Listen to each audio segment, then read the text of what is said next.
Mo call baby Adom TV Badwam Jumadi so na nkomo no na de brewe ye so nya pomode pa no chena Yankopon ya Adom ultimate koto waba nti givers aba a ye ne won ba bedi nkomo givers Herbal center e wa ha ho ahina ba enu ni nyina so ene si ye table isu be mena mo ache mo akwa be na bibia boko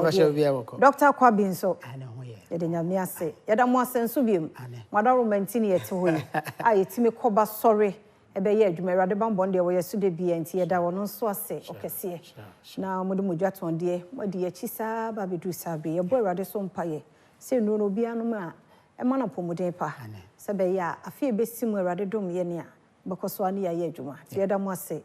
papa pacho ye nti yo nti ne memo obi akwa ba na menka nkyerɛ se yade ntwae ne de nnuro nya aton nti gusu aye ton ye nnuro no de ma amanfo se de be ya wonso no mu a obenya ahoden mapa nti nnuro mienu we no eye adwuma mienu ebom eye adwuma bom aha nti no say na etie ye will give us P capsules anu ne na give us cool capsules anu nso ne na cool capsules ne enim se kroma aye te no ne omemo e wo no kwan fa so didie no ya na duma bi aye didie no anuane no kwa emu ntimi digest ye nti time bia no bon se obeda be so ya no pana no aye moson bi aduane ntimi digest enti na waye moson onipadua no aye boho bi ase bi anadwono krampo abaifo bete wo do kokobobo ene ade enti ya na problems be bre dumre bi nso a wankasa no amama itimi gina omuma ebro so bonse heat bitimi gina onipadua no na oye ohhwe a enye yie obeka se bi a pressure kra na akoso ya na eya amama ene de se ha we nyina da eba obi onso ani sisi otse akonwa so se omo epamade ahyenkafo ne ade ye mpodi adwuma no edwuma bi atimi sori nante ya na eye na omo tena se eche na chechefo ne ade no ya na adwadifo ya na omo sisi nti sisie no nso na eda akwa ne mienu entem wase ene wosoro nti se ahodin ni ho no ma ya na the problems be bro nti na ye de give us cool capsules ade aba we no no ma ebebo ayi entin mu fi amaman ni mojasu fi a eno asisisi ewo entin mu ni amaman nyina da afi ho na ya be man so na pese udi mu a mesre wa na the P capsules na count sei na enuro ni mienu nyina etie we sei na etie nti ebeboa ama wonya ahoden pa baby eton no bia benya bia to pharmacy shop and chemical shop bia benya bi ato ewo ho no mo uduru aka chon se open give us cool capsules and no no ma me na yiye mu fi ohaw ne abanedie bi ewo mu no na ye fi ona pi no so boa ema libido no be ma etimi eye adwuma ye edwuma bi abon so be ma eye ketekete nsan bi egugugu ho ne ade eye problems so wa anhwe kire kwan ebetimi aboa ma ebetwa wawo be ma ebi okra nsuo ne be fi be ma no mbaba no kra na hodin nim on se na akwa ya asem ti de bia na oyere ebo susu getri and the problems we bring na ebebe fie me se wa ko drugstore ne pharmacy shop we do also pay give us cold capsules and P capsules and be ato no afre was 0543 222470 0543 222470 drugstore ne pharmacy shop bia wo bia no udu ha benya bia to na edumre bi nso abekọ no ebetimi aka je o say eduru no kra bi ni ho mesre wa wonya ekodu wa afresa number 0543 222470 se bi ni ho a ye be kire oba bia benya bia to a very closer to baby a onso owo no anakwasam ne se de me ka nuane no edumre bi nuane no udi a intimate digestion this if you say na ubo ofuro no ye koto aduane ye se ye pe tawo aboa ne yem tawo no nipa nso ebi wom na twe nsuo no mu ahoden no nyina fi aduane no mu nsuo ahoden emoja ahoden ene aduane mu ahoden nyina na echeche mani padua na akwa nyina na wo de ne sanse ayete sesebe wo de nkate egu afidi ade ya maburo mu a sade wo yam wi a epie ba na ahoden no eye slow no saa na wo di nuane anteteni mu a eno nso eye wo yefunu no nti eba ne saa ema aduane ntimi nwurewura ni padua no ye na afi etutu ntokuro wo nse ubo ofuro no mu tutu ntokuro nti da bia no na wo so yam ye oya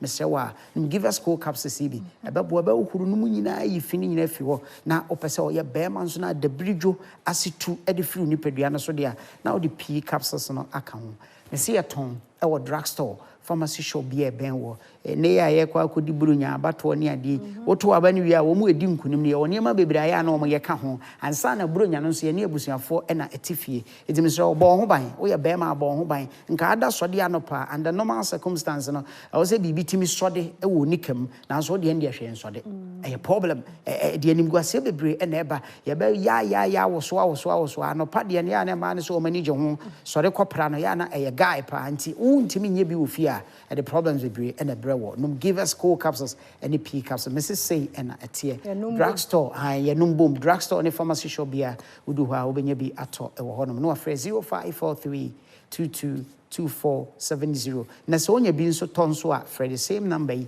beje wo feso ne ache kwa befa so a obenom no afen so de maduru so enie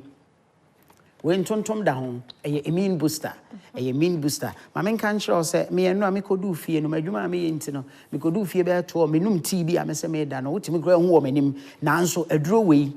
eno na edi akagem e boost your immune system no all the time time bia no se me da 1 me da 2 kra 4 be bo metimi asode ahoden wo nso a metimi aba be ye adwuma ntimi serew se wo no da bia be da ba so no waye moson bi kra wo da kra wo ntumi na ye de aduane abesi wa ma sister fia se di enso ntimi enni e ba na sa we immune system no na akofom ahoden nim no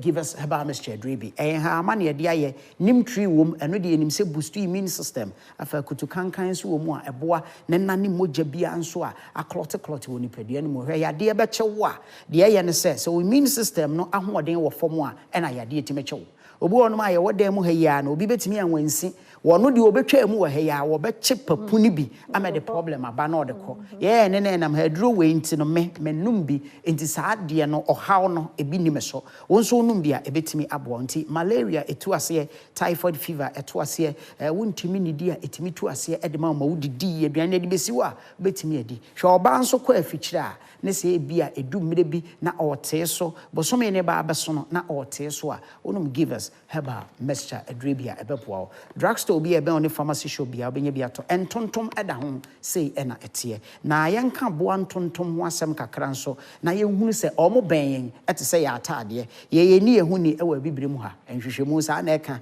ya che se apomudi mu ahwehwefo mpanimfo a wonwo wiase nyina che se oba bibire mu ha no mu a nkanka West Africa yi no ye che se entontom wa ha pa malaria nso wa ha malaria kum nipa echen yade ahodo bebre enso ya we don't pay much attention to it your problem na no kwasam ne se entontom a wodi awuo ya efe no anopheles mosquitoes no so kawa or the plasmodium parasite and the conipeduanum e komu a first they attack your immune system no enkwamo asojafo ne woni peduam no wo attack wom watake o mu wi a afi obo se wayemre awo be sha ase ade wo se be kan boso wanum be ye wonyonyo obo a ne malaria no kra ne du anadwo ane wo teateam sesebe obi eta no so ne ade wanhwe ya ekwa extreme a the problem beba na be hu na bi obi wo hono ma wayi ne ntoma enti malaria ne ne ma de ba na ane odin enti eba na sa ne wo hu se award de wo ntontom ne ka oba se 2 weeks na 1 week a no akope give us herbal mixture do ne bi ato anom ebabu abu immune system no na afi moja no so ada no ama award wo no